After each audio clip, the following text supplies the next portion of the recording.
வசந்த பவனில் தான் சாப்பிட்டோம். இல்லைங்க, வசந்த பவனில் சாப்பிட்டோம் அப்படின்னு சொல்கிற அளவுக்கு மாறின வசந்த பவனை பார்த்து நாங்கள் ஷாக்கே ஆகிட்டோம். நானும் என் ஹஸ்பண்டும் டின்னர் டேட்டுக்கு அண்ணா நகரில் எங்கேயாவது போகலாம் அப்படின்னு போனப்போ ரேண்டமாக கண்டுபிடிச்ச ஒரு ஸ்பாட் தான் இந்த நம்ம வீடு வசந்த பவன்.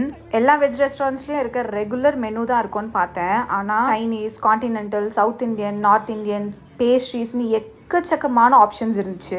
கரெக்டான விலையில ஒரு 5 ஸ்டார் கேட்டகரி ஹோட்டல் ஆம்பியன்ஸும் மெனு ஆப்ஷன்ஸ் தான் இருந்துச்சுன்னு நான் சொல்லுவேன். நார்த் இந்தியன் ட்ரை பண்ணலான்னு சொல்லிட்டு நான் பன்னீர் குல்ச்சாவும் பன்னீர் பட்டர் மசாலா தான் வாங்கியிருந்தேன். நான் ஆர்டர் பண்ணும் போதே ஆர்டர் எடுத்து அந்த அக்கா என்கிட்ட ஸ்பெசிஃபிக்காக கேட்டிருந்தாங்க, மா நீங்கள் ப்ரெக்னெண்ட்டாக இருக்கீங்க, எள்ளு போட வேண்டான்னு நான் சொல்லவா அப்படின்னு சொல்லிட்டு. எனக்கு அது கேட்கும் போதே ரொம்ப ஹாப்பியாக இருந்துச்சு.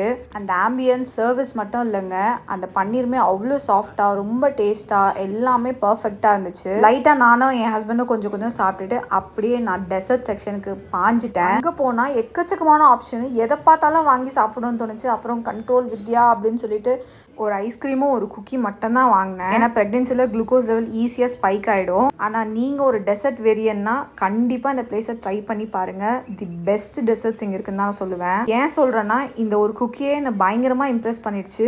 வார்ம் பண்ணி கொடுக்க சொல்லியிருந்தேன், சரியான டேஸ்ட்டு. நீங்கள் புதுசாக ஒரு பிளேஸ் ட்ரை பண்ணணும் ஆனால் டிசப்பாயிண்ட் ஆகக்கூடாதுன்னா டெஃபினட்டாக நம்ம வீடு வசந்த பவன் ஒரு பெஸ்ட்டான ஆப்ஷன் தான் சொல்லுவேன். கடைசியாக 1 வேர்டில் முடிக்கணும்னா வர்த்துங்க.